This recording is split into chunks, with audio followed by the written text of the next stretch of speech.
좋은 아침입니다. 아침의 한알 뉴스 종합 비타민 아침의 매일경제 김은미입니다. 꼭 필요한 뉴스만 콕콕 집어서 전해드리도록 하겠습니다. 시작해볼까요?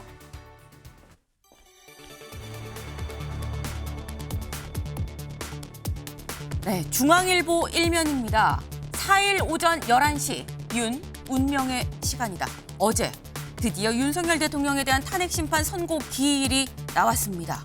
4일 오전 11시, 이번 주 금요일이죠. 이번 주 금요일 오전 11시에 윤 대통령 파면이냐 복귀냐 운명이 결정이 된다라는 거죠. 선고기일이 지정이 되면서 이제 어떤 결론이 날지에 대해서 더 많은 관심이 쏠리고 있습니다. 이 얘기 저희가 잠시 뒤에 대담으로 조목조목 좀 짚어보겠습니다. 다음 기사 볼까요? 조선일보입니다. 미 소고기부터 망사용료까지 한국 무역장벽 명시했다. 어디에 명시를 했느냐라는 거죠. 이 미 무역대표부 USTR이 국가별 무역장벽 보고서를 발표를 했습니다. 근데 이 발표한 내용에 우리나라 분량이 무려 7페이지나 되더라라는 겁니다. 이 7페이지 안에 소고기, 예상이 됐었던 부분인 거죠. 소고기 얘기서부터 망 사용하는 부분까지 다 조목조목 다 들어가 있었다라는 거예요. 심지어 다음 기사 볼까요? 동아일보입니다. USTR이 말하기를 한국은 무기를 사면서 기술 이전을 요구한다라고 얘기를 하면서 무역 장벽을 문제를 삼았습니다. 사실 이 부분이 이 다른 부분보다 좀 더 주목을 받는 이유가 다른 부분들은 어느 정도 좀 예상이 됐었던 부분이었었는데 무기를 사면서 기술 이전을 요구하는 이거를 뭐라고 하느냐, 사실상 구매 조건을 건 절충조약이라고 보통 얘기를 하거든요. 근데 이 부분을 지적했다라는 거죠. 무기를 사면서 일정 부분 기술을 이전해달라라고 하는 건 지금 사실 방위 산업에 있어서 어느 정도 좀 이 관행처럼 통용돼 오던 거였었는데 이것마저 지적을 했다라는 겁니다. 미국산은 사라. 근데 기술 이전은 못하겠다라는 얘기로 지금 들리는 거죠. 다음 기사를 좀 볼까요? 이런 상황에서 국민일보입니다. 미국 대 전 세계 관세 줄다리기가 시작이 됐다라는 겁니다. 이게 볼까요? 트럼프 2기 주요 관세 일정입니다. 현지 시간 기준으로 4월 1일에서 2일 상호 관세 혹은 보편 관세 부과가 곧 발표가 될 거다라는 거고요. 그리고 이 3일부터 이미 예고가 됐죠. 미국산 자동차 그리고 핵심 부품은 25% 관세를 3일부터 물리게 됩니다. 그리고 4일부터는 이미 두 차례 유예가 됐습니다만 캐나다와 멕시코에 대해서 25% 관세가 부과가 된다라는 거예요. 네. 근데 여기 지금 현지 시간 기준인 거죠. 그럼 우리 시간 기준으로는 언제 발표가 되냐? 당장 코앞에 닥친 게 상호 관세죠. 오늘 새벽 속보가 나왔습니다. 어떤 속보냐? 우리 시각으로 3일 새벽 5시. 내일 새벽 5시죠. 내일 새벽 5시에 상호 관세 발표할 겁니다. 발표와 즉시 효력이 생깁니다. 라고 조금 전 속보가 올라왔습니다. 네. 이 내일이 T데이다라는 얘기도 있어요. 트럼프의 T, 테리프 이 관세의 T, 내일이 T데이다라는 거. 트럼프의 관세 폭풍, 이 쓰나미라고 해야 될 것 같은데 이런 파고가 상당한 상황에서 다음 기사 좀 볼까요? 서울신문입니다. 한대행 상법 거부권 국가 경제에 부정적. 어제 한독수 대행 이 상법 개정안에 대해서 거부권을 행사했다라는 거죠. 왜? 국가 경제에 좀 부정적인 영향이 있을까 우려됩니다라는 겁니다. 이 상법 개정안 주요 내용이 뭐냐? 이사의 충실 의무를 회사에서 주주로까지 확대하는 내용이었었죠. 근데 이렇게 확대를 하면 자칫 고소 고발이 난무하고 경영하는 좀 어려움이 있을 수 있어 보입니다라는 게 지금 사실 반대쪽의 얘기인 건데 이 얘기를 한대행은 받았다라고 봐야 될 것 같아요. 대신 뭐라고 얘기했느냐? 자본시장법을 좀 개정을 합시다. 투명성을 위해서라면 이라고 대안을 제시했는데 요 얘기가 다시 국회로 넘어와서 어떻게 풀릴지가 관건일 것 같습니다. 다음 사진 기사 볼까요?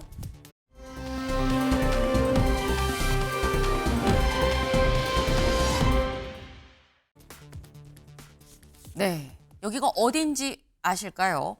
헌법재판소 바로 앞의 모습입니다. 지금 온통 차벽으로 둘러싸여 있는 모습 보이시나요? 어제 선고기일이 지정이 됨과 동시에 지금 헌재 앞은 다 차벽으로 지금 둘러싸 있다라는 거죠. 네, 관련 영상 좀 같이 볼까요? 지금 현재 헌재 앞의 모습인 겁니다. 바로 좀 저런 상황이라는 거죠. 이미 예고가 됐었죠. 100m까지 다 진공 상태로 만들겠다라고 얘기를 했었는데 이미 차곡차곡 차벽은 둘러싸 있는 상태다. 3호선 안국역도 일부 출구는 그러니까 사실상 1번 출구를 제외한 2번부터 5번까지 이미 다 폐쇄가 돼 있는 상태입니다. 상당히 지금 이 헌재 앞에서 이 긴장감이 좀 흐르고 있는 상황이다라는 말씀을 좀 드려야 될 것 같아요. 기사 하나만 더 볼까요? 윤 탄핵 선고일 헌재 반경 100m 싹 비운다. 요게 바로 제가 말씀드린 그 진공 상태 만든다라는 게 바로 이거죠. 더불어서 인근의 학교, 주유소도 다 선고 당일에 문 닫습니다. 혹여나 있을 이 물리적 충돌이나 사고에 대비해서 주유소도 문 닫고요. 공사 현장도 이날은 공사를 하지 않고 문을 딱 닫아 놓는다라는 거예요. 학교도 이제 가지 않고 이날은 안국역도 무정차 통과를 합니다. 지금 보이시는 것처럼 헌재를 기준으로 요 지난 이 선이 다 차벽이에요.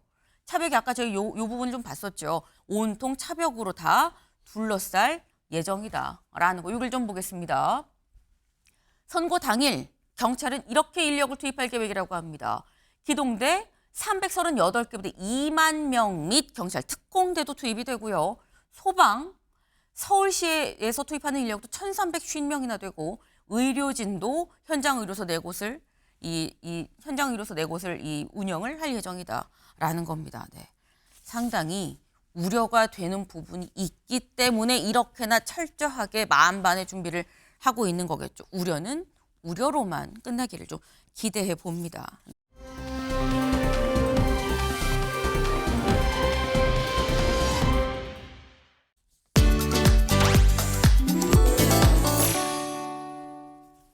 네, 오늘의 비타민 E입니다. 관세 전쟁 시작도 안 했는데 올 1분기 한국 수출이 마이너스 2.1%다라는 거예요. 조금 전에 일면 설명을 드리면서 트럼프발 이 관세 폭풍 쓰나미다라고 말씀을 드렸었어요. 줄줄이 다가와 있다라고 말씀을 드렸는데 아직 그 쓰나미 폭풍이 도착하지 않았는데 벌써 전년 동기 대비 마이너스 2.1%다라는 거죠. 근데 문제는 수출뿐만이 아니라 내수도 심상치 않다라는 겁니다. 우리가 이름만 들으면 알만한 기업들도 상당히 좀 힘든 상태다라는 거죠. 다음 기사 하나만 더 보죠. 위기의 애경그룹 주력 사업 판다. 애경그룹 이름만 들으면 알죠. 재계 62위입니다. 재계 62위의 애경그룹이 이 현재 주력 사업, 이 애경산업, 이 모태기업이라고 볼 수 있어요. 이 애경산업을 매각을 추진한다라는 얘기예요. 애경산업을 팔고 항공이랑 화학을 중심으로 좀 다시 한번 재편을 해본다라는 건데 그만큼 힘들다는 얘기인 거겠죠. 홈플러스 회생 신청하고요. 애경도 주력 사업을 팔고 다시 재편한다라는 겁니다. 보릿고개가 아닌가라는 생각이 좀 듭니다. 아침엔 매일경제 뉴스 종합 비타민 언제나처럼 TV 좀 크게 보시다가요.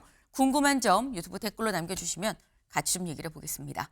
함께해 주실 분들 소개합니다. 안녕하세요. 안녕하세요. 안녕하세요.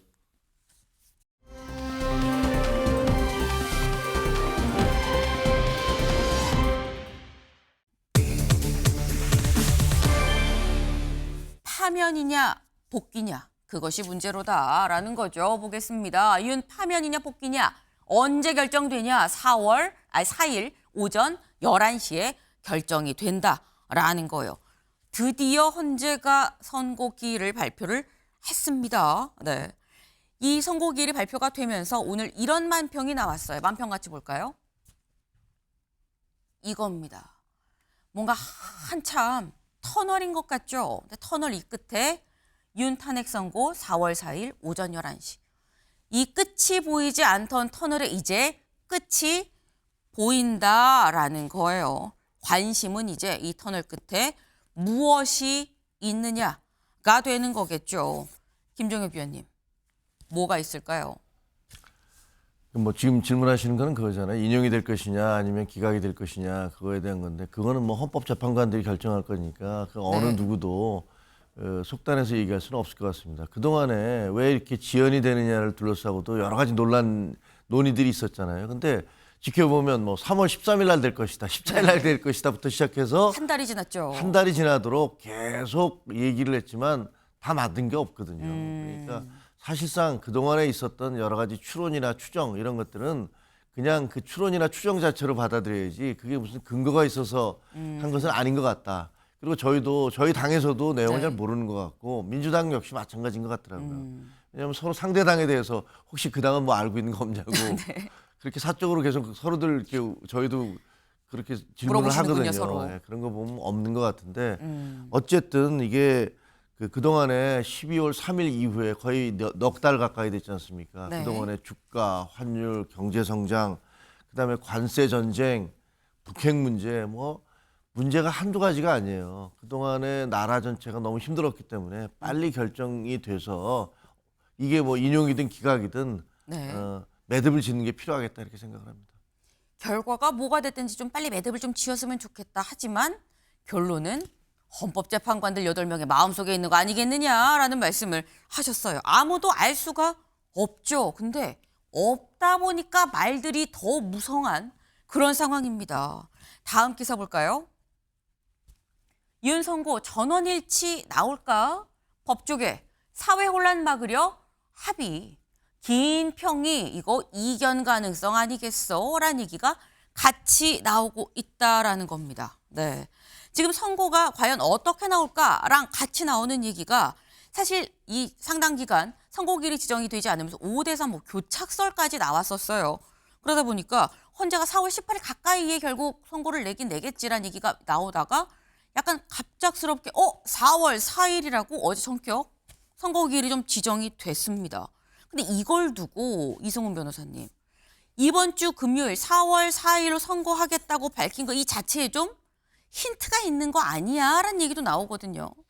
이제 그런 생각을 해볼 것 같아요. 저도 이번 주까지 오면서 조금 불안한 마음이 있었거든요. 네. 그런데 만약에 다음 주로 넘어간다라고 한다면 정말로 헌법재판소가 탄핵을 기각시킬 수도 있겠구나 하는 좀 불안감이 엄습했는데 네. 그렇지만 이번 주 금요일 날 선고된 걸 보면 헌법재판소가 국정 안정과 조기에 정부를 안정화시키기 위해서 4월 4일을 잡지 않았나 이런 생각이 들고요. 그렇지 않았다라고 한다면 또 줄탄핵 문제라든가 여러 가지 국가 불안전 요소가 있었기 때문에 그나마 다행이다. 그리고 4월 4일로 잡혔다는 건 윤석열 대통령의 탄핵 가능성이 아주 높아졌다라고 보고요. 또 지금 너무 상식적이지 않는 사회잖아요. 그러다 보니까 혹시 구속 취소해서 보듯이 탄핵이 기각되지 않을까 이런 우려가 있었습니다만 네. 결국에는 헌법재판관들은 헌법 수호 의지, 국가의 미래를 위해서 탄핵 인용을 결정할 것이다라고 보고 있습니다. 네. 지금 말씀은 사실 좀 생각보다 좀 자꾸 늦춰지다 보니까 정말 4월 18일 임박해서 하는 거 아니야라는 생각도 있었습니다만 그래도 결국 헌법재판관이 좀 현명하게 빨리빨리 사회 갈등을 좀 줄이기 위해서 최대한 좀 빨리 결론을 내겠다고 밝힌 거 아니겠느냐라는 말씀이에요. 근데 이 4월 4일로 지정된 요 날짜에 대해서 이런 가능성이 있는 거 아니야라는 얘기들이 나옵니다. 같이 좀 볼까요? 첫 번째, 결론은 일찍 났는데 이미 결론은 났었던 상황이었었는데 결정문 문구 조율 작업에 좀 상당 기간 좀 시일이 소요됐었던 거 아니겠느냐. 왜냐하면 앞선 박근혜 그리고 노무현 두 대통령보다 상당히 좀 시일이 소요가 됐죠. 111일이나 걸렸습니다. 그러다 보니까 결정은 났는데 그런 거 하느라고 시간 걸린 거 아니야라는 얘기가 있었고요. 그리고 또 하나, 사회 갈등이 갈수록 너무 심해지다 보니까 사실상 일각의 설처럼 교착 상태인 건 맞는데 그냥 안 되겠다. 어차피 더 논의의 진전이 없으니 그냥 결론 내자라고 한 거 아니겠느냐라는 얘기도 있고요. 또 하나, 교착 상태였지만 하지만 빨리 결론을 내야겠다라고 해서 극적으로 뭔가 합의가 된 부분이 있는 거 아니겠느냐. 한 3가지 가능성, 3가지의 좀 시나리오가 얘기가 나오고 있습니다. 이걸 하나하나 좀 짚어보죠. 먼저 첫 번째입니다. 결론은 진즉에 나왔는데 요거 문구 조정하는 시간이 좀 걸린 거 아니겠냐. 근데 이게 자꾸 교착설 뭐 이런 얘기가 나오니까 좀 4월 4일 발표합니다라고 얘기한 거 아니겠어? 라는 얘기가 나와요. 관련해서 이준석 의원의 얘기 잠깐 들어보고 올까요? 저는 만장일치 인용 가능성이 높아졌다 이렇게 보고요. 국민의힘 쪽에서 이제 이에 대해 가지고 격렬한 반응이 있을 겁니다. 예, 직감할 거예요. 국민의힘 의원들도 기각이나 각하 가능성이 떨어진 거다. 교착인 이런 말 하면서 계속 얘기했는데 교착이 아니잖아요, 이러면은. 네. 일단 뭐 이준석 의원은 나는 뭐 만장일치 인용이라고 본다라고 얘기를 했습니다만 이건 이준석 의원의 개인 생각이고요. 근데 일단 중요한 포인트 요거인 것 같아요. 교착이니 뭐니 얘기를 했지만 생각보다 어쨌거나 뭐 더 뒤로 미뤄진다는 얘기 있었지만 4월 4일로 바로 발표한 거 보면 이거 교착 아니잖아요 라고 지금 얘기를 하고 있습니다. 이 김종혁 최고위원님 동의하십니까? 교착 상태가 아니었다? 아니, 그러니까 그렇게 말할 근거는 충분히 있는 것 같아요. 왜냐하면, 아니었다라고 볼 예, 근거가 있다. 그 근거는 따지고 보면 중간에 헌법재판소가 놀고 있었던 게 아니더라고요. 한덕수 그 권한 대행에 대해서 네. 그 판결을 또 헌법에 어떻게 할 것이냐, 이분을 돌려보내야 될 것이냐 아니면 그대로 탄핵시킬 것이냐를 네. 논의를 했어야 되잖아요. 그리고 또 감사원장, 최혜재 감사원장과 이창수 서울중앙지검장 지검장. 등 검사들에 대해서도 또 헌법재판소가 판정을 내렸어요. 그리고 그 중간에 또 그 이재명 대표에 대한 선고가 있었고요. 네. 고등법원의 선고가 있었고, 그리고 오늘 치러지는 재보궐선거가 있어요. 그렇죠. 재보궐선거 일정 이전에 만약에 결정이 내려져 버리면 선거에 영향을 미칠 수 있기 때문에 그런 부분도 고려를 했을 수 있거든요. 그러면 그런 논리의 근거는 봐라, 헌법재판소가 그냥 그 갈등 때문에 그런 게 아니고 이런 일정들을 마치고 가느라고, 그래서 결론이 4월 달에, 그러니까 재보궐선거 끝나자마자 4월 4일 날 판결하는 걸 보면 네. 그 이전에 얘기했었던 내부 갈등설 이것은 틀린 것이다, 이런 주장을 할 수가 있는 거죠. 뭐 그런 주장에도 근거가 전혀 없지 않다, 이렇게 생각을 합니다. 네. 그러니까 지금 말씀처럼 사실상 그동안 이 정치권에서 그러니까 대통령의 탄핵 여부, 그러니까 파면이냐 복귀냐 이 여부는 정치를 떠나서 나라의 굉장히 큰 사안인 거죠. 근데 그것 말고도 정치권에 다른 사안들이 있기 때문에 그거를 좀 지나서 그 부분들 좀 지나서 나중에 이 선고를 하려고 좀 기다리고 있었던 부분이 있는 거 아니겠느냐. 그러니까 4월 2일 오늘 이 치러지는 재보선이 끝나고 그리고 선고를 한다고 바로 발표한 거 아니겠느냐라는 말씀을 하셨어요. 이승훈 변호사님은 어떻게 보십니까?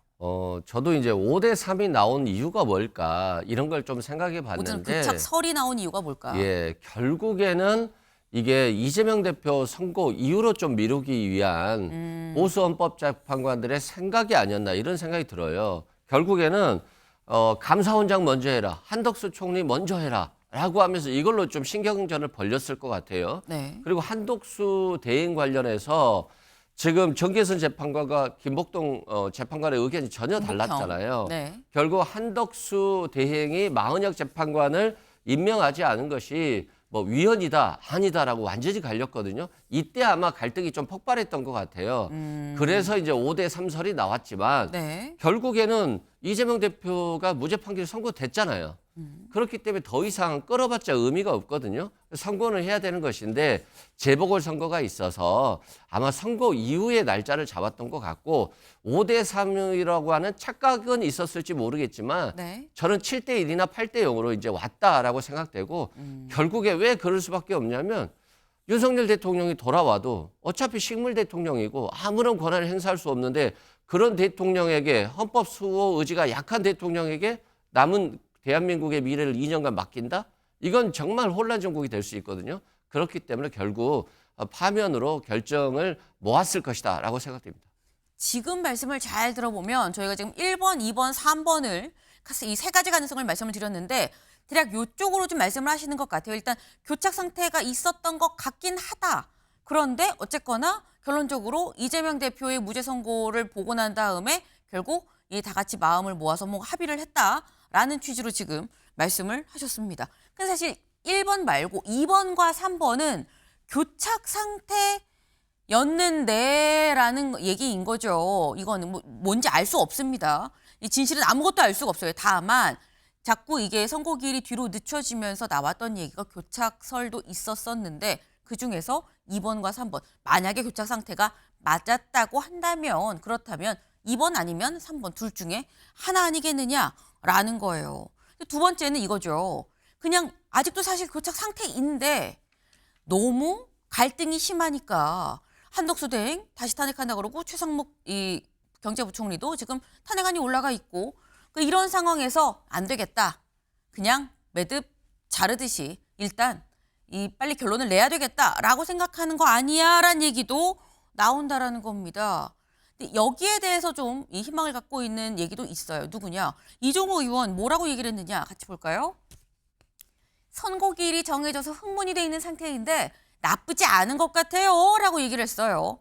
인용과 기각이 4대 4면 좋겠다. 이 얘기인 즉슨 결과가 나쁘지 않은 것 같고 그래서 약간 기분 좋은 쪽으로 좀 이게 기분이 좋아요. 흥분이 돼 있어요. 그리고 4대 4면 좋겠습니다. 나는 4대 4로 기각이 나올 것 같아요 라는 얘기인 거예요. 이 얘기는 뭐 꼭 뭐 4대 4가 아니더라도 일단 인용이 6이 안 되면은 기각인 거죠. 이거는 뭐 기각일걸이라는 전망이라고도 볼 수가 있는 거예요. 김정욱 최고위원님. 그렇게 주장하는 것도 뭐 전혀 근거가 없다라고 할 수는 없잖아요. 네. 우리가 헌법재판관들의 마음에 들어가 본 건 아니고 그리고 이제 4월 18일 되면 그 민영배 그다음에 문영배 이미선. 문영배 이미선 두 분이 떠나지 네. 않습니까? 떠나게 되면 만약에 6명이 돼버리면 헌재가 거의 그냥 무력화돼 버리잖아요. 그렇죠. 그리고 뭐 추가로 누구를 임명한다 할 때 민주당에서는 그러면 한덕수 대행 탄핵하겠다. 뭐 이렇게 되면 정부도 그 거의 무기력해지고 헌법재판소도 무기력해지니까 네. 야 우리가 모두가 합의를 이루지는 못했지만 그래서 5대 3이 돼서 기각이 된다 하더라도 그냥 발표를 하자.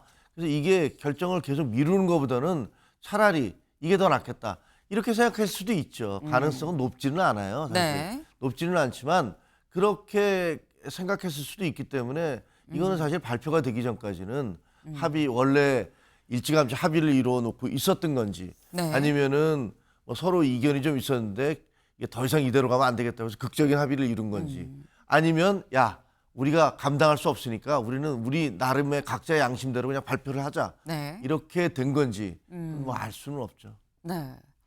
사실 어느 누구도 알 수는 없습니다. 알면 그것도 또한 문제일 수 있어요, 그렇죠. 사실. 네. 다만 여러 가지 가능성이 좀 있다라는 말씀을 드렸는데 사실상 저희가 말씀드린 3개의 가능성 중에서 2번은 명확하게 지금 이 기각을 좀 예상을 하는 좀 그런 시나리오인 거죠. 근데 제가 요 얘기를 하니까 지금 저희 유튜브로 질문이 올라왔어요. 뭐라고 올라왔느냐?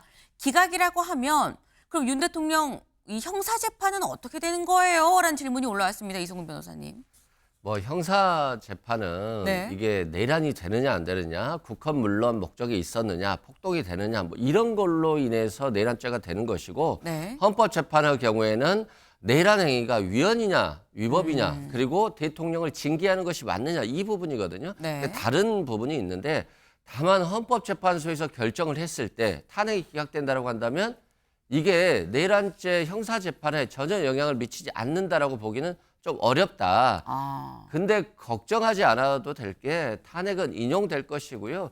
특히 법조인들이 탄핵 인용을 확신하고 있는 이유는 아니 30년간 법조인을 했던 헌법재판관들이 윤석열 대통령이 한 행동을 전 국민이 목도를 했는데 TV를 통해서 생중계로 그런데 그걸 갖다가 만약에 기각한다? 예를 들어서 홍장원이 거짓말하고 있다라고 판결을 내리고 곽종근이 거짓말하고 있다고 판결을 내리고 뭐 경찰청장이 거짓말하고 있다고 판결을 내려야 되는 거잖아요.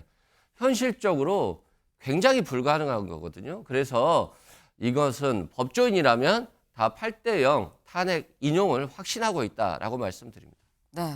여기에 사실 보면서 나는 법조인인데 나는 다른 생각 갖고 있는데 라고 하는 분도 있을 수 있어요. 다만 이거는 이승훈 변호사님의 또 개인 의견이 또 같이 다 담겼다라는 말씀을 또 드립니다. 근데 요지는 그거예요. 형사재판과 이 헌법, 이 헌재에서 하는 이 탄핵은 다르다. 사안이 다르다. 다만 여기서 만약에 기각이 이루어진다 그러면 형사재판에 영향을 어느 정도는 미칠 수도 있지만 이게 완전히 연동이 돼서 같이 간다고 볼 수는 없는 거다라는 설명을 지금 해주신 걸로 이해를 하시면 될 것 같습니다.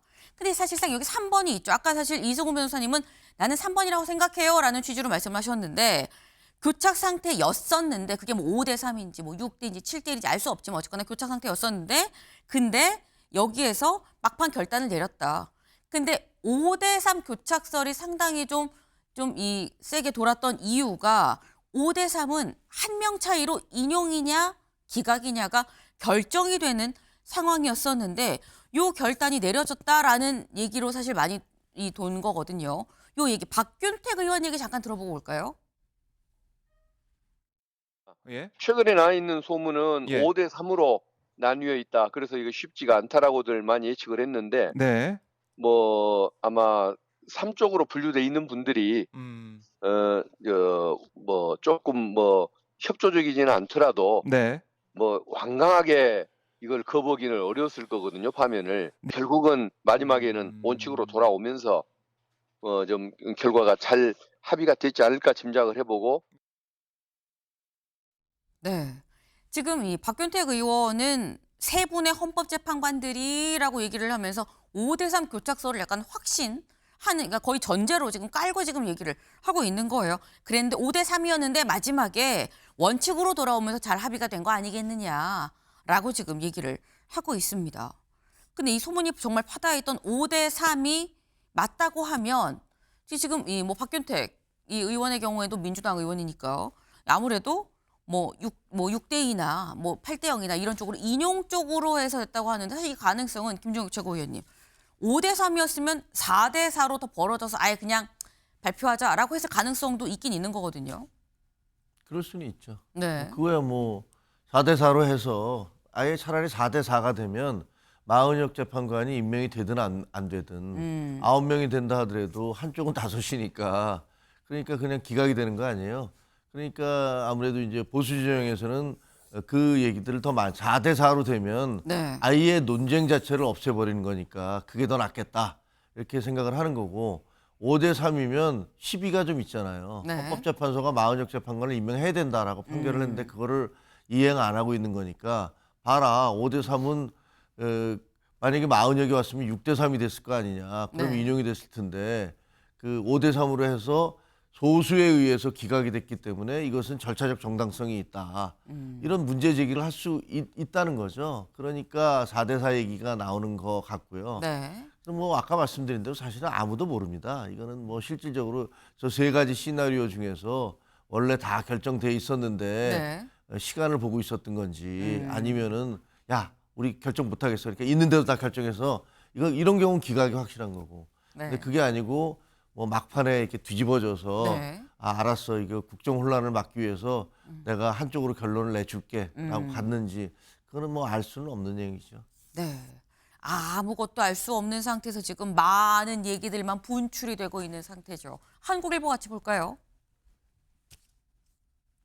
마은혁 변수 사라진 윤 탄핵 심판. 네. 8대 0, 6대 2, 4대 4 여러 가지 시나리오가 거론이 되고 있다라는 겁니다. 근데 이 여러 가지 시나리오 중에서 나는 이렇게 나올 거라고 생각해라고 확신, 장담하는 사람들도 있어요. 잠깐 들어보고 오실까요? 네, 만장일치 확신합니다. 사실은 헌법을 위배한 상황중에서 발생했던 부분이기 때문에 이거를 면할 수 있는 가장 적합한 방법은 파면이다 이렇게 생각합니다. 네, 수염이 자란 박찬대 원내대표, 네, 파면을 8대 0 만장일치를 확신한다라고 지금 얘기를 했습니다. 근데 박찬대 원내대표는 이렇게 얘기를 하고 있습니다만 여길 좀 볼까요? 국민의힘에서는 또 다른 얘기들로 확신을 하고 있다는 거죠. 박대출 의원, 4월 4일은 4대 4로 4444 가자라고 얘기를 하고 있고요. 강성규 의원, 4대 4 기각 혹은 각하를 예상을 한다라고 얘기를 하고 있습니다. 지금 사실 처음에 5대 3 뭐 교착설 얘기가 나오다가 이제 4대 4 얘기도 굉장히 좀 힘을 받고 있어요. 이거는 이승훈 변호사님, 이유가 뭐라고 보십니까? 저는 뭐 불가능한 얘기라고 생각되는데요. 네. 예를 들어서 한덕수 대행에 대해서 탄핵 결정이 났잖아요. 네. 근데 이건 각하 의견이 나올 수도 있다라고 봤어요. 왜 그러냐면 일단은 권한 대행이기 때문에 탄핵 소추 의결 종족수가 150명이냐 200명이냐로 나뉘는 거잖아요. 그러면 200명이라고 한다면 그냥 각하하면 되는 거잖아요. 구체적인 내용을 얘기할 필요가 없거든요. 그래서 한덕수 대행이 잘못한 부분에 대해서 판단하지 않아도 되는 건데요. 그런데 윤석열 대통령에 대한 문제는 이런 정족수 문제가 없어요. 만약에 탄핵을 기각시키기는 어려울 것이다. 그러면 할 수 있는 게 각하밖에 없는데 네. 각하가 가능하냐? 저는 어렵다라고 보는 게 피의자 신문조서를 왜 증거를 채택하냐라고 했잖아요. 형사소송법에 있어서는 본인이 부동의하면 증거로서 할 수 없기 때문에 네. 이건 할 수 없다라고 주장은 하지만 피의자 신문조서 외에도 다른 증거가 많아요. 그렇기 때문에 각하 가능성이 없고 내란죄를 철회했기 때문에 각하돼야 된다라고 하잖아요. 네. 근데 헌법재판소가 국회 소추단이 내란죄를 철회해달라고 요청을 했습니다만 내란죄를 철회하지 않고 판단해도 되거든요. 네. 그리고 내란죄를 철회한 것이 피청구인인 윤석열 대통령에게 유리해요. 두 가지 사유로 탄핵시켜달라고 했다가 한 가지를 뺐으면 유리한 거잖아요. 그럼 이게 기각은 될 수 있지만 각하 사유는 될 수 없다라고 보거든요. 그렇다라고 한다면 법조인 출신의 헌법재판관들이 구구절절하게 윤석열 대통령이 잘못한 게 없어요. 이건 다 김용현 탓이에요. 이건 수방사령관 탓이에요라고 써야 되는데 쓸 수가 없죠. 양심상. 그렇기 때문에 각하가 어렵기 때문에 윤석열 대통령은 탄핵에 인용될 수밖에 없다라고 생각됩니다. 네. 아주 강력하게 나 말고도 많은 법조인들이 이렇게 생각을 합니다라고 말씀하시면서 이건 인용이 될 수밖에 없어요라고 말씀을 하셨는데 김종혁 최고위원님. 김종혁 최고위원님께는 이렇게 여쭤볼게요. 그건 뭐 아무도 모르죠라고 답하실 것 같긴 합니다만 그럼에도 불구하고 개인적인 의견으로 8대0, 7대1, 6대2, 뭐 5대3 몇 대 몇이라고 보십니까? 아, 그걸 제가 어떻게 알겠어요. 얘기하는 것 자체가 지금은 보세요. 너무나 민감해져 네. 있어요. 그래서 저는 사실 이런 예측을 하는 것 자체가 정치적으로 무슨 정당의 대변인들이 희망사항을 얘기하는 거는 그럴 수 있다라고 생각을 하지만 네. 이게 단정적으로 뭐다라고 얘기하면 그것 자체가 맞아도 문제고 틀려도 문제고 그렇잖아요. 아하. 맞으면은 야 무슨 뭐 어떻게 내통하는 알았어? 거야? 헌법재판소 결과를 네. 미리 알고 있었어? 이런 얘기를 들을 수 있고 그다음에 틀리면 자기가 하니까 틀린 거니까 또 문제가 되는 거고. 네. 그래서 저는 언론에서도 자꾸만 이게 어떻게 될까 그냥 분석은 가능하지만 네. 그래서 그것이 뭐 얘기하는 것이 맞을 것이다 그렇게는 안 하는 게 이틀밖에 안 남았습니다. 이제 그런 게 더 낫겠다라고 생각을 해요. 맞습니다. 이틀밖에 남지 않았습니다. 네. 이제 그만 물어보세요라는 취지로 지금 말씀을. 답을 일단 알지 못하고 네. 그다음에 제가 추정하는 것들이 현명하지 못할 것 같고 그것이 오히려 지금 찬반으로 나뉘어져 있는 여론에 불을 지르는 것 같아서 별로 현명해 보이지 않습니다. 네. 적절해 보이지 않네요. 말씀처럼 이제 이틀밖에 남지 않았죠. 그리고 사실상 굉장히 많은 얘기들이 분출이 되고 있지만 다 이게 무슨 의미야 라는 얘기도 나옵니다. 왜 이게 무슨 의미냐라는 얘기가 나오느냐 그 이유 다음 키워드로 좀 짚어볼까요?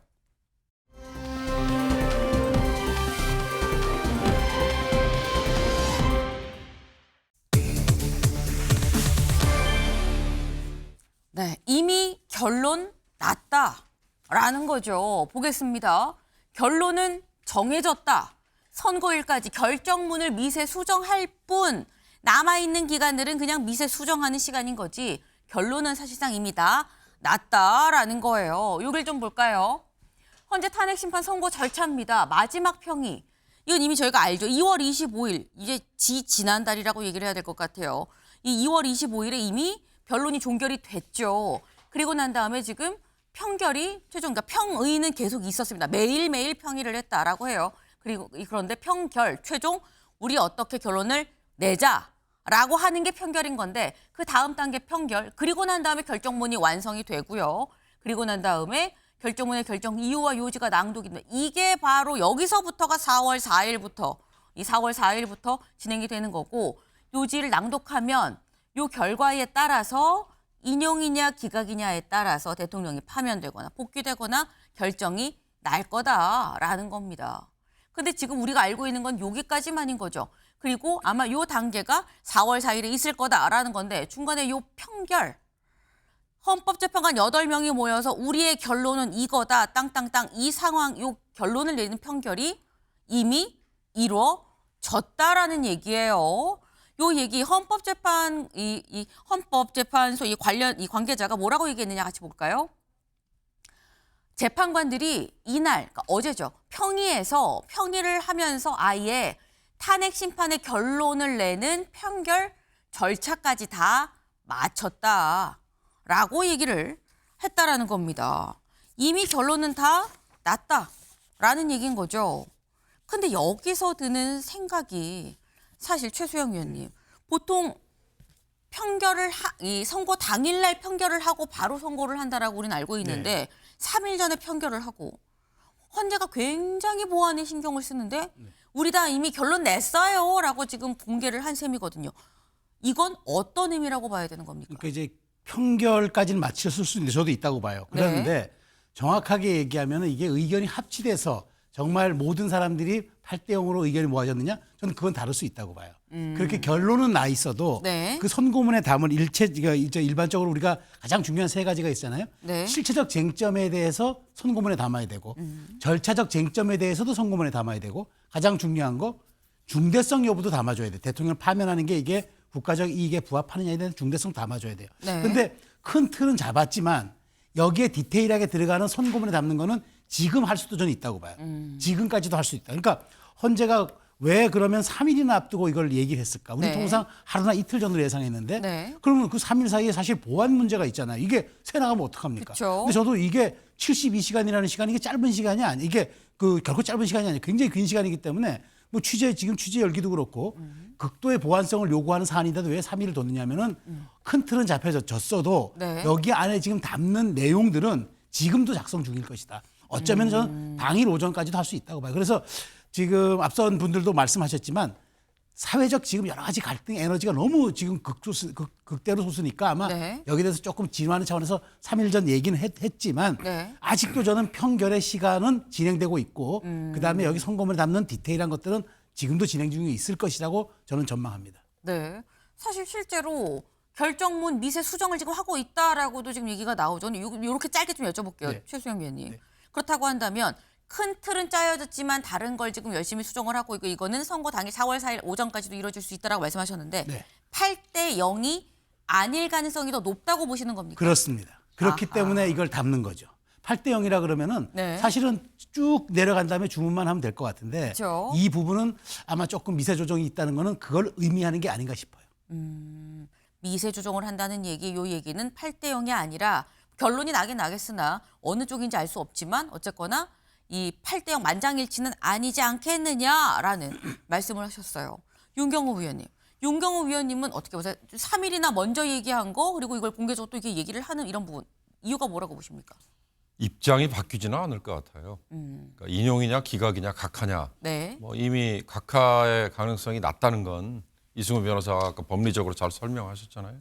인용이냐 기각이냐의 입장이 이쪽에서 이쪽으로 옮겨가는 이런 사례는 저는 지금까지의 논의 과정, 평의 과정에서도 없었을 것이다. 다만 입장을 표명을 안 했을 뿐이다. 그래서 시간이 끌린 거다. 그러면 지금 사흘의 기간에는 네. 흔히 말하는 결정문, 이 결정문에 담아야 되는 논리를 보완하는 것, 그리고 그걸 서로 간에 회람하고 열독하는 이 기간일 뿐이기 때문에 표현의 변경, 표현의 보완, 실제로 그렇잖아요. 대법원의 판례 최종 선고문이 네. 판례가 되잖아요. 마찬가지로 헌재 이 결정은 네. 역사적인 기록이 될 거란 말이죠. 이 역사적인 기록이 논리적인 흠결 또는 일반 국민들이 잘 받아들이기 어려운 대목이 들어있다면 그건 스스로 격을 떨어뜨리는 게 되기 때문에 그런 거에 대한 보완일 뿐일 것이다. 이미 국민에게 4월 4일 11시에 판결 발표를 한다라고 한 이상은 네. 지금은 결론은 정해졌다는 저 말을 그대로 받아들이는 한, 존중하는 한 내용에 대한 결정문의 내용에 대한 보완과 수정 작업 그걸 회람하는 그거 정도에 그치지 않을까 저는 그렇게 봅니다. 사실 일각에서는 이런 상황을 보고 무슨 얘기가 나오냐면 이런 얘기도 있어요. 이미 결정이 났으니까 이제 우리 좀 고만 좀 괴롭혀라는 이런 취지의 헌재의 의도는 아니었겠느냐 뭐 이런 얘기도 있더라고요. 윤경호 의원님 어떻게 보십니까? 예, 그러나 아까 우리 최수영 의원 표현 중에 네. 에너지의 분출, 과도한 분출 뭐 이런 말 했잖아요. 그러니까 저는 4월 4일에 뭐 어찌됐든 주문으로 뭐 발표가 되는 네. 그 시점에 과격한 행동을 하거나 너무 큰 충격을 받아서 나는 뭐 어떻게 하고 싶다라는 이런 일반 국민이 네. 아마 지금은 이제 나오지 않을 것이다. 왜냐하면 정말 안 광장에서 되겠죠. 얼마나 많은 충돌과 많은 의견 어떻게 보면 논쟁과 네. 뭐 이런 것들이 벌어졌어요. 이제 그걸 헌재가 어떻게 보면 수렴하기 위한 좀 식히기 위한 그런 걸로 그냥 받아들이는 게 좋지 않을까 하는 생각이 듭니다. 헌재가 열을 식히기 위한 시간들을 좀 가졌다고 볼 수도 있겠다라는 말씀을 하셨습니다. 네.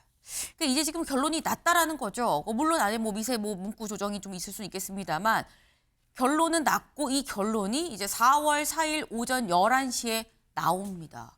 근데 나오는데 요거는 말하는 순간까지도 모두의 이목이 집중될 수밖에 없는 부분인 건데 말하는 순서를 보면 결론을 미리 안다라는 얘기도 있어요. 다음 기사 볼까요?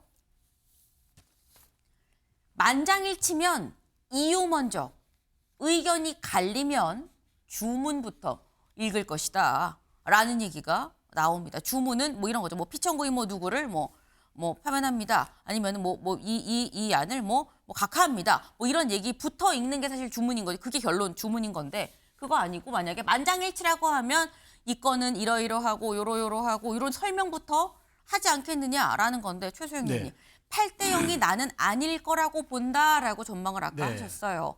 그렇다고 한다면 이유 먼저 설명을 할 것이다라는 겁니까? 근데 그건 알 수가 없어요. 왜냐하면 헌재 네. 내부 규정에 네. 그 지침으로 일반적으로 재판관이 전원 일치한 경우에는 이제 이유를 쭉 설명한 다음에 주문을 하는데 네. 근데 이제 의견이 갈리는 경우에는 일단 주문부터 주문부터. 하고 그다음에 순서 그러니까 한다고 그게 이제 권고 규정이지만 네. 안 지킨 사례도 많아요. 노무현 전 대통령 때도 안 지켰고 그다음에 통진당 헌법재판관 때도 이 순서 바꿔서 얘기를 했단 말이에요. 아하. 그러니까 이제 그걸 알 수는 없는데 다만 통상적으로 지침에 있다 보니까 우리가 네. 그렇게 추론을 할 뿐이지 지금 헌재가 이걸 또 모르겠습니까? 우리 말 한마디에 이게 모든 사람들의 뭐 촉각이 곤두서 가지고 하나하나에 지금 실시간으로 왜냐하면 그쵸. 주문을 읽는 순간 그게 효력이 발생해서 즉시 복귀하니까 그런데 이제 이런 건 있을 것 같아요. 근데 저는 이건 사건은 워낙 대통령이 복귀하거나 파면하거나 하는 순간이 주문에서 탄생하잖아요. 그쵸. 그렇기 때문에 저는 나중에 읽을 거라고 봐요. 그러니까 이게 만장일치든 만장일치가 아니든 그건 중요한 게 아니라 네. 일단 먼저 설명부터 쭉 한 다음에 네. 그래서 우리는 이렇게 했다라고 하는 게 설득력도 있고 왜냐하면 이게 말하자면 주문을 하는 순간 대통령실에 복귀하는 거잖아요. 네. 그 말한 시각에 바로 효력이 발생한다 하더라고요. 만약에 기각이라고 하면 복귀인 거죠. 기각이라면 복귀가 되고 그다음에 인용이라면 파면이잖아요. 그쵸. 그럼 그때부터 혼란이 될 거예요. 뒤에 얘기를 안 들을 가능성이 높아요. 그렇기 때문에 저는 그 혼란을 막기 위해서라도 한 20여 분 이상 걸릴 것 같은데 네. 그러면 주문부터 하면 남은 20-30분여가 얼마나 큰 혼란이 빚어지겠습니까? 네. 그래서 저는 나중에 할 것이라는 게 이게 좀 합리적 추론이 아닐까 싶어요. 규정은 그냥 지침은 그냥 권고 지침일 뿐이니까. 네. 지침은 지침일 뿐. 네. 그러니까 지금 말씀은 쭉 사유를 얘기를 하고 그리고 그래서 따라서 우리는 이런 결론을 내렸다라고 주문을 제일 마지막에 얘기하지 않겠느냐. 이게 뭐 지금 권고사항이 꼭 지켜지지 않은 경우도 앞서서 왕왕 있었다라는 말씀을 지금 하셨어요.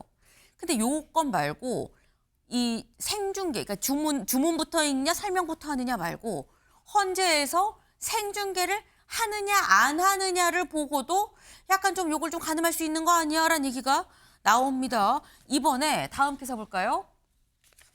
헌재에서 4월 4일 오전 11시에 있을 이 선고, 윤 대통령에 대한 탄핵 심판 선고 생중계 하겠다라고 발표를 했어요. 뭐 이 20명 반청에 이 하루 새 9만 명이 신청했다라는 얘기도 있는데 요거 잠깐 좀 뒤에 짚어보고 일단 생중계를 하겠다라고 헌재에서 입장을 밝혔습니다. 그렇다고 하면 일각에서는 또 윤경호 의원님 생중계를 하는 것 또한 결과 가늠에 좀 힌트 아니야라는 얘기도 나와요. 예, 생중계를 한다는 거는 단순히 우리 국민에게만 보여준다 이것도 있지만 전 세계에 다 그렇죠. 간다는 전제잖아요. 물론 전임 대통령에 대한 파면 결정 때도 생중계 됐었죠. 그러나 이번의 경우는 이를테면 군 병력을 동원해서 국회에 투입했을 때 그게 생중계가 됐잖아요. 정말 어떻게 보면 대한민국만의 특수한 현상일 수도 있어요. 그게 역설적으로 대한민국이라는 나라가 이렇게 후진국이야? 민주주의에서 이렇게 뒷걸음질을 치는 나라야라고 다들 놀랐잖아요. 지금 GDP 크기 기준으로 작년에 우리가 12위예요. 세계 선진국의 반열에 얼마든지 들어갈 수 있는 나라였을 거라고 봤는데 반대였단 말이죠. 이번의 생중계는 그런 것들을 불식시킬 수 있는 자신이 있다. 우리는 헌재라는 헌법재판소라는 이 기관을 통해서 민주주의의 회복 탄력성, 영어로 얘기하면 레질리언스라는 아주 중요한 표현을 회복 탄력성을 우리는 스스로 가지고 있다. 그걸 보여주기 위해서 헌재가 과감하게 생중계를 강조하고 그다음에 20명밖에 안 되지만 일반인 방청도 허용한 게 아닐까 저는 그렇게 해석합니다. 네. 그러니까 사실 지금 말씀은 쉽게 얘기하면 이런 거예요. 인용을 발표할 거니까 생중계를 허용한 거 아니겠느냐라는 취지로 지금 사실 좀 이해가 좀 되는데 그걸 읽어주셨다면 정말 예리한 거죠. 근데 또 이 탄핵을 반대하는 쪽에서 얘기하는 건 이 계엄이 아니라 계몽령이라는 걸 온천 이게 공개적으로 알리기 위해서 공개적 생중계를 하는 거야라고 해석을 하기도 하거든요, 최수영 의원님. 근데 그거는 양쪽의 희망사항이 섞인 이제 해석이 양쪽의 희망사항이다. 희망스럽게 해석 같고요. 네. 사실 이걸 지금 110일이 넘게 넉 달 가까이 이 국민의 관심을 끌어온 관심사의 중대성을 생각할 때, 그다음에 이 사안의 엄중성을 생각할 때 생중계를 안 하면 그게 이상한 거 아닙니까? 아하. 뭔가 이게 폐쇄적으로 물론 뭐 그 안에서 한다고 해서 폐쇄적으로 하는 건 아니지만 이걸 왜 그렇게 헌재가 그렇게 오랫동안 심의하고 논의하고 숙고한 거를 왜 안 알리니까 이런 사실 또 지적이 나올 수가 있죠. 그리고 국민의 알 권리를 떠나서라도 이건 당연히 나와야죠. 왜냐하면 대통령직을 파면하거나 복귀하는 그 중차에 대한 절차적 행위를 그거를 그냥 아무 중계 없이 그 안에 있는 CCTV나 제한적으로 녹화한 걸 나중에 송출한다? 오히려 저는 그게 맞지 않기 때문에 헌재가 당연히 관례와 어떤 중대성에 따라서 한 것으로 보고요. 저는 그걸 가지고 이제 미리 보는 것으로 예단한다. 그거는 제가 보기에 아무 의미 없는 거라고 봅니다. 그리고 헌재는 오히려 제가 아까 말씀드린 대로 선고문에 담을 내용을 쭉 보면서 네. 주문의 순간 이게 효력이 발생하는 아주 거기 때문에 그쵸. 저는 그 정말 맥락상 우리가 쭉 읽어 내려가면서 그 이유를 설명할 때 우리가 아마 유추할 수 있을 것 같아요. 아마 그래서 가지 않을까. 그걸 관심인데 그걸 하기 위해서라도 생중계는 꼭 필요하죠. 그런 측면에서 저는 헌재가 아마 하지 않았을까. 이걸 가지고 유추 해석하는 건 조금 이런 감은 든다는 생각이 있습니다. 단순히 생중계를 하냐 안 하냐만 갖고 결론을 판단하기에는 좀 이르다. 왜냐하면 이건 그냥 사안 자체가 상당히 좀 중대하다, 심대한 문제 아니냐. 그러니 당연히 이 우리나라 대통령이 파면하냐 복귀하냐가 결정되는 중요한 순간을 생중계를 안 하면 그게 더 이상하다라고 말씀하셨어요. 사실 요 앞서서 박근혜 전 대통령 탄핵 심판 때도 생중계가 됐었죠. 그 모습 잠깐 같이 보고 올까요? 피청구인의 법 위배 행위가 헌법 질서에 미치는 부정적 영향과 파급 효과가 중대하므로 피청구인을 파면함으로써 얻는 헌법 수호의 이익이 압도적으로 크다고 할 것입니다. 이에 재판관 전원의 일치된 의견으로 주문을 선고합니다. 주문, 피청구인 대통령 박근혜를 파면한다. 네.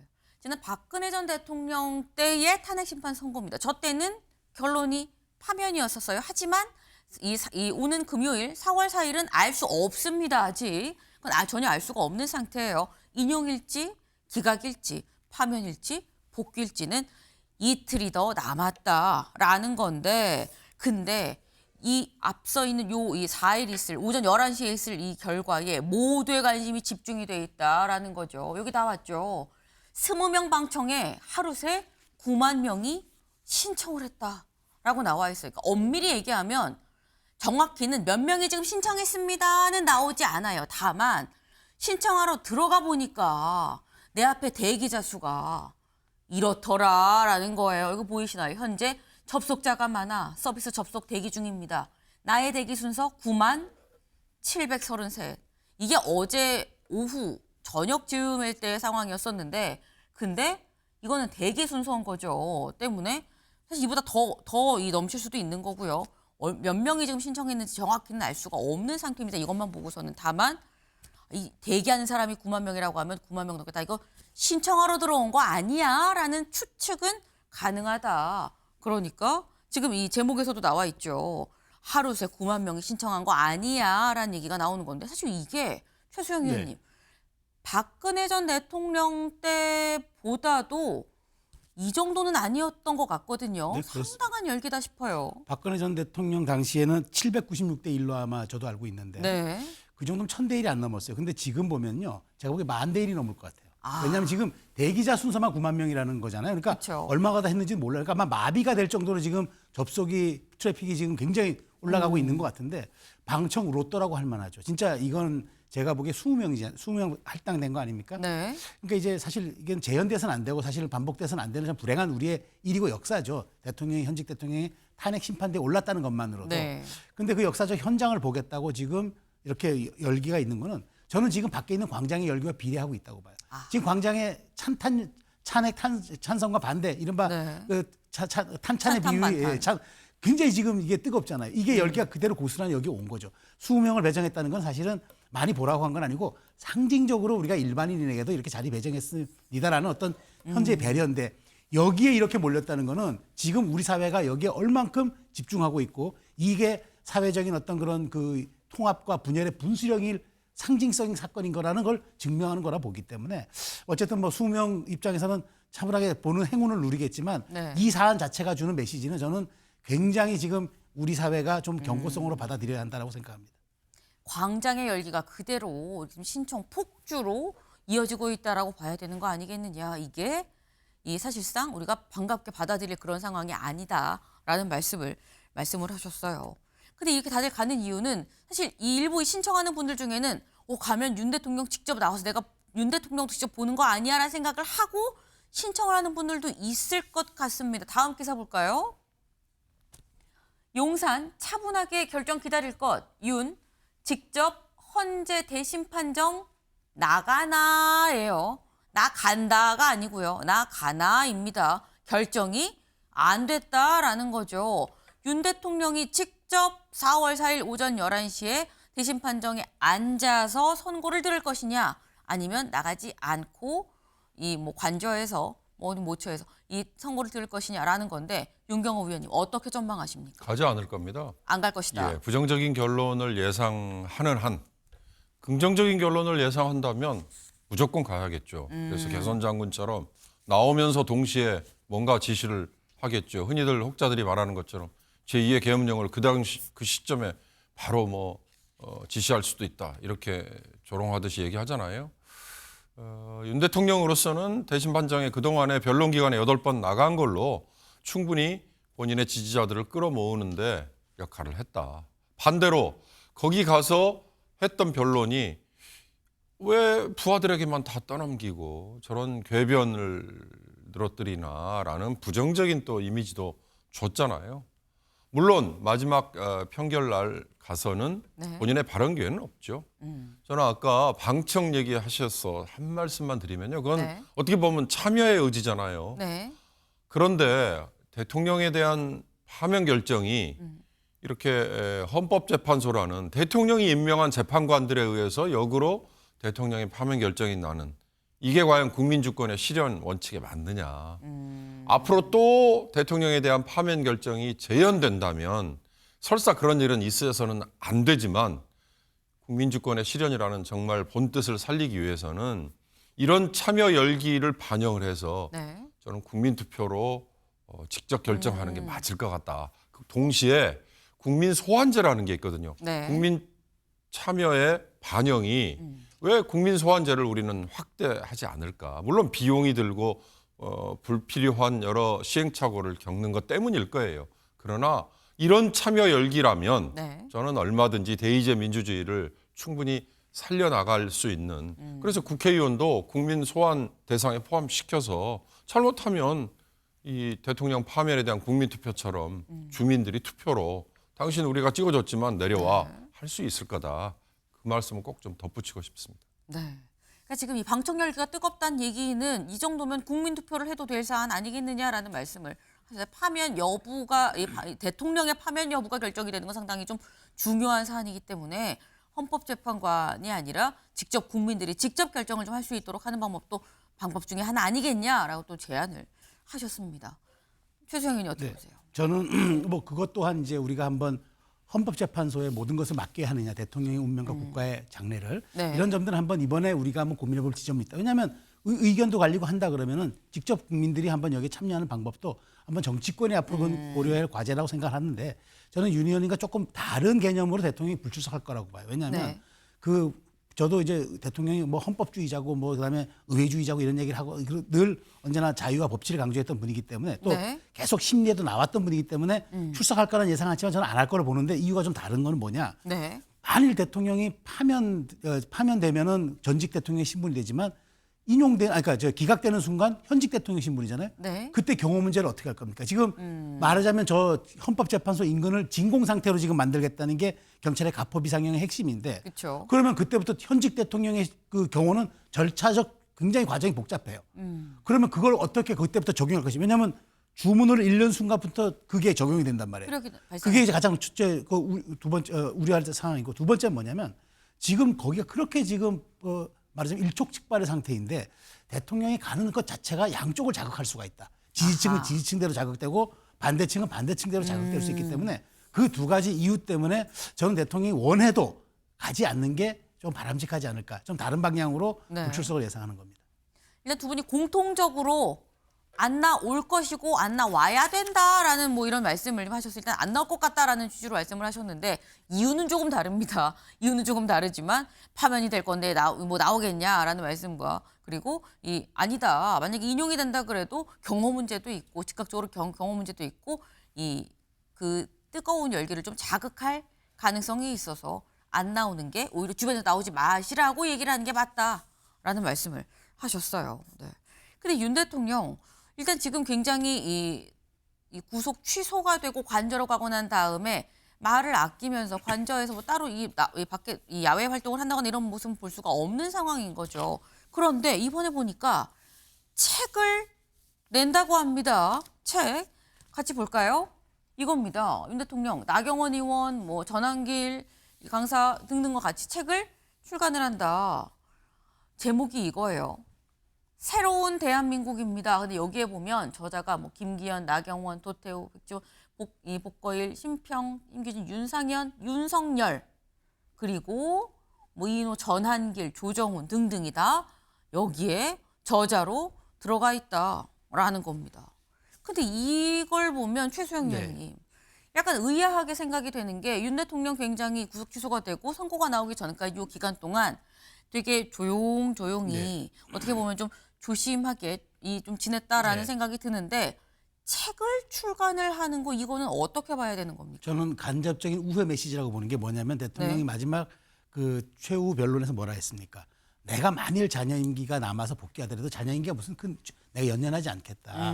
그리고 나는 우리 대한민국의 미래를 바꾸는 개헌과 또 다른 87체제 극복을 위한 새로운 시대적 비전을 제시하겠다로 얘기를 했잖아요. 그 방법을 지금 할 수 있는 게 뭐가 있습니까? 본인의 육성 메시지는 또 자극한다고 할 테니까 이른바 공저자 형태를 통해서 여러 명의 저자 중에 한 명의 공저자 형태를 통해서 아마 그 부분만 픽을 해서 대통령의 나의 소신과 비전을 저는 담는 방식이라고 봐요. 그 자체가 메시지인 거죠. 그렇기 때문에 육성이라든가 뭐 방송 송출이라든가 이런 것들은 또 이것이 찬반 여론을 자극하는 것이 되지만 책에는 차분하게 다른 사람들은 다른 정치적인 여러 현안들을 기재하겠지만 대통령은 말 그대로 87체제의 종식과 새로운 미래 비전에 얘기를 하면서 나는 자녀 임기를 여기에 쏟겠다라고 하는 비전을 미리 담았다고 저는 봐요. 그런 측면에서 어찌 보면 헌재 선고의 기준에 선고일 즈음에 맞춘 좀 전략적 본인의 어떤 그런 그 말하자면 복귀 후 행보를 책으로 표현한 것이 아닌가 저는 그렇게 분석합니다. 지금 말씀을 들어보면 본인의 복귀 후의 행동을 좀 염두에 두고 지금 약간 뭐 메시지 아닌 메시지를 좀 낸 거 아니겠느냐 공저자로 말씀을 하셨는데 그렇다면 윤 대통령은 이번에 이제 인용이 될 거다라는 판단을 갖고 책을 냈다라는 얘기가 될 수 있겠다라는 생각이 좀 드네요. 네. 이제 정말 이틀밖에 남지 않았습니다. 이틀 뒤의 결론이 어떻게 날 것이냐. 이 얘기 다음 키워드로 좀 넘어가서 같이 좀 해볼까요?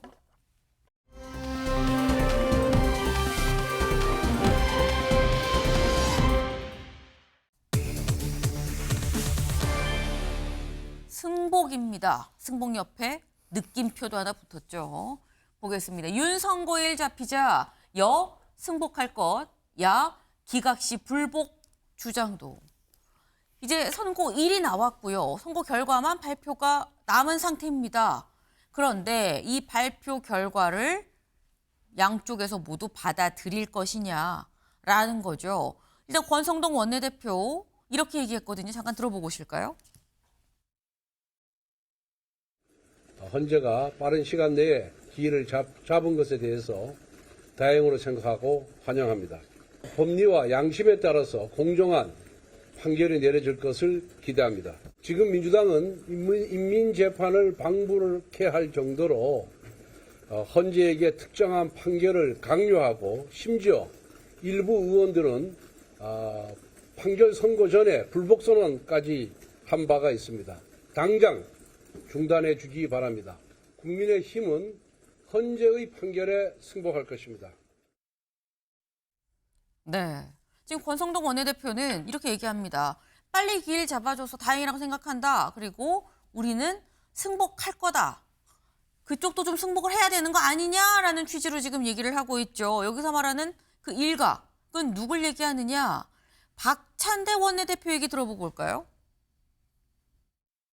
헌법재판소는 지금 이 내란 상황을 진압하고 종식할 수 있는 최고의 판결은 의심 없는 내란 속의 윤석열의 파면뿐이라는 것을 분명히 국민 앞에 고하는 바입니다. 네, 헌재가 내릴 수 있는 결정은 파면뿐이다라고 얘기를 했습니다. 이재명 대표는 SNS에 글을 올렸어요. 뭐라고 올렸느냐?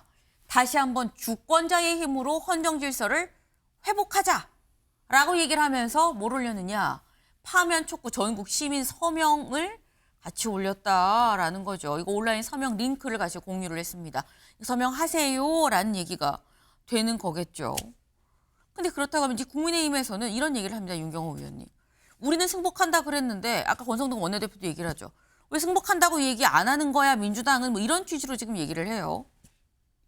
특정한 결론을 염두에 두고 니들은 이거 아니면 뭐 승복 안 할 거지. 만약 네. 그런 저희라면 그건 정말 비루한 얘기고요.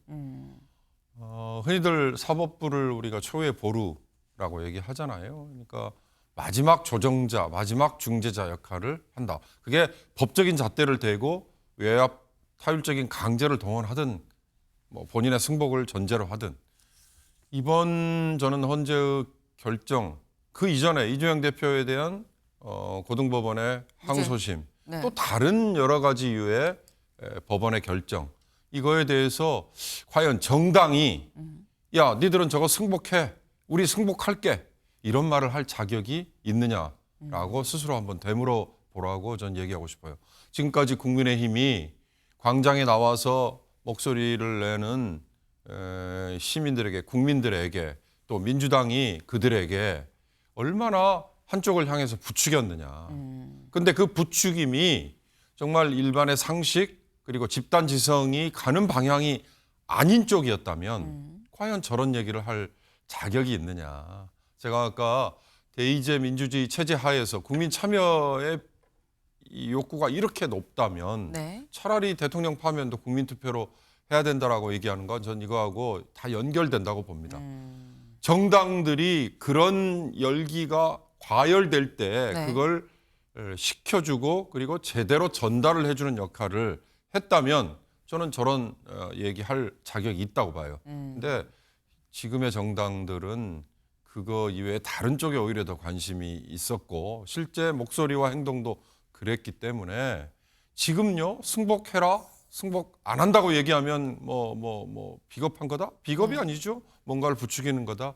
전 그 말할 자격이 없다고 봅니다. 이미 다수의 뜻, 대중의 뜻, 유권자의 뜻은 광장 쪽에 오히려 더 쏠려 있는 것 같다는 생각이 들어서 그 광장 그다음에 국민 스스로의 결정 네. 이게 아닌 한은 승복하라 말아라 얘기할 자격이 저는 없는 것 같다는 생각이 들어서 좀 안타깝습니다. 네, 지금 뭐 승복하라 말아라는 얘기를 하려면 그 이전에 있었던 다른 건들에 대해서도 사법부의 판단에 모두 그럼 승복을 해왔던 거냐라는 뭐 약간 반박을 좀 하셨어요.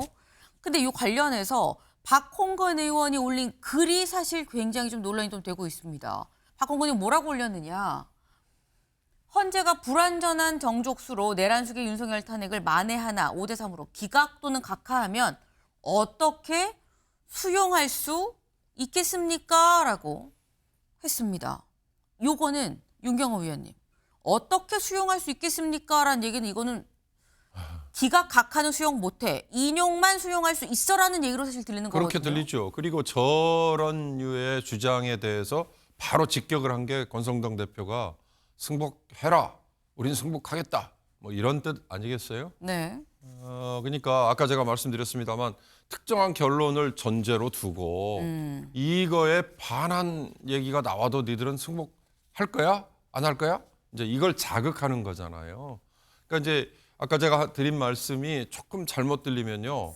전광훈 목사 등등이 입에 달고 있는 국민 저항권이라는 말 이거하고 사실은 어떻게 보면 같은 반열에 들어갈 수도 있어요. 그러나 아까 제가 집단지성 내지는 합리적인 판단 얘기를 드렸지 않습니까? 네. 지금 많은 여론조사기관 언론사들이 나서서 이번 윤 대통령의 계엄에 대해서 탄핵될 만한 사유입니까 아닙니까를 묻는 여론조사를 왜 실시했어요? 바로 그런 것들이 다수의 어떻게 보면 집단지성 내지는 다수의 합리적인 판단을 미리 물어보는 거 아닐까라는 생각이 들어서 그런 거에 준거에 틀을 동원해서 한다면 모르지만 그렇지 않고 딱 집어가지고 저것만 놓고 봐 니들은 승복 안 하는 거잖아 라고 얘기하는 건 다른 의도가 있는 걸로 저는 비춰집니다. 네, 최수영 의원님. 네. 지금 승복을 할 거냐 안 할 거냐라고 이것만 콕 집어서 얘기를 하는 건 이건 오히려 그게 더 다른 의도 아니냐라는 말씀도 하셨어요. 근데 지금 우리 현재 법상에서 승복을 안 하면 무슨 방법이 있죠? 저는 이거는 뭐 방법이 없잖아요. 그러면은 그 밀란을 부추기는 것밖에 안 되는 것 아닙니까? 그러니까 저는 정치권이 최소한 우리가 지금 직접 민주주의를 하는 건 아니잖아요. 대의 민주주의를 택하고 있는 거잖아요. 그러니까 모든 사안을 우리가 대표를 뽑아서 해결하라고 의회로 보내놨는데 이게 이제 우리 뜻에 안 나오면 여러분이 이걸 해결해 달라. 이건 말이 안 돼. 저는 이거는 정치권에서는 안 될 말이라고 봅니다. 네.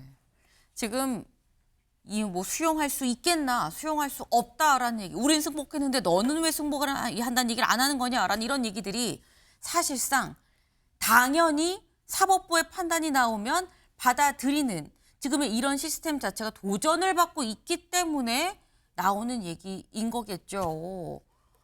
정말 이틀 앞으로 다가왔습니다. 이틀 뒤에 나올 결정에 대해서 우리가 생각하는 우려하는 상황이 발생하지 않기를 좀 바라봅니다. 저희가 준비한 소식 오늘 여기까지입니다. 오늘도 좋은 하루 보내세요.